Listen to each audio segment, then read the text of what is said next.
One piece chapter number 1146 के spoilers आ चुके हैं और इस वाले चैप्टर में हमें पता चल गया है कि Garp and Roger versus Rocks D Xebec कैसे हुआ था, बिग मॉम और काइडो के साथ क्या हुआ था एंड इवन डेवी जोन्स के बारे में भी जिक्र किया हुआ है। तो अगर चैनल पर नए हो तो सब्सक्राइब जरूर कर लेना और बाजू में जो बेल आइकन है उसको ऑल पे सेट करना मत भूलना। तो चैप्टर को शुरू करते हैं। कहानी गॉड वैली पर ही कंटिन्यू होता है जहाँ पर ज़ेबेक मॉन्स्टर में बदल गया था। तो ज़ेबेक यहाँ पर सोच रहा होता है कि डेवी जोन्स जो था पास्ट में किंग ऑफ द वर्ल्ड था। यहाँ पर डेवी जोन्स का जिक्र इतने बार हो चुका है। मैं यहाँ पर अपने एक राय रखना चाहता हूँ, शायद डेवी जोन्स एक फिशमैन हो सकता है एंड इवन मुझे ये भी लग रहा है कि डेवी जोन्स जो है जॉय बॉय का क्रू मेंबर था।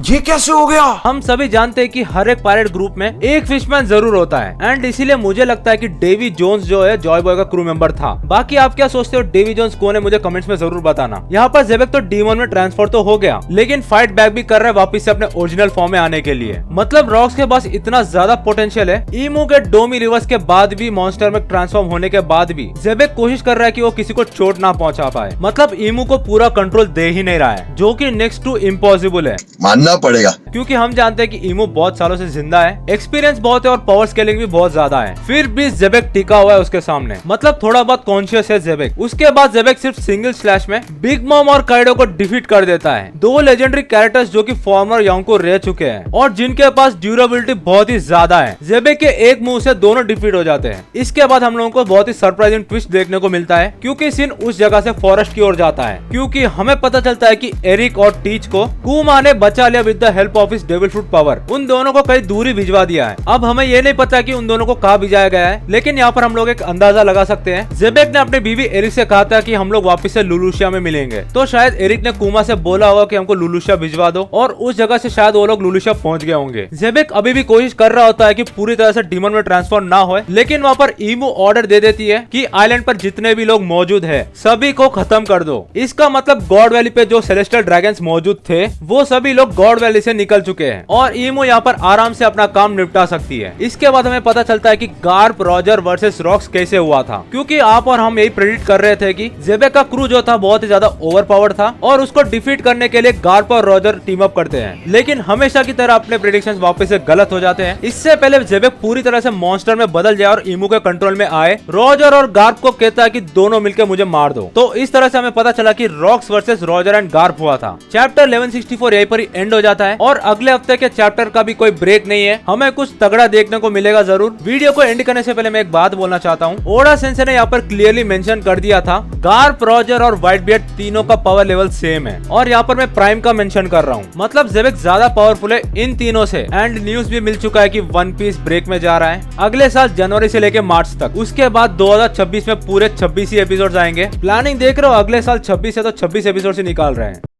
क्या बात है? एंड आई थिंक कुछ इंप्रूवमेंट्स लाने वाले क्वालिटी में, क्योंकि एल्बा फार्क शुरू हो जाएगा, लोकी का कैरेक्टर इंट्रोड्यूस होगा, हाकी का एनिमेशन बहुत ही ज्यादा तगड़ा होगा। बस आज के लिए सिर्फ इतना ही। Thanks for watching this video and अरिगतो गोजाइमोस।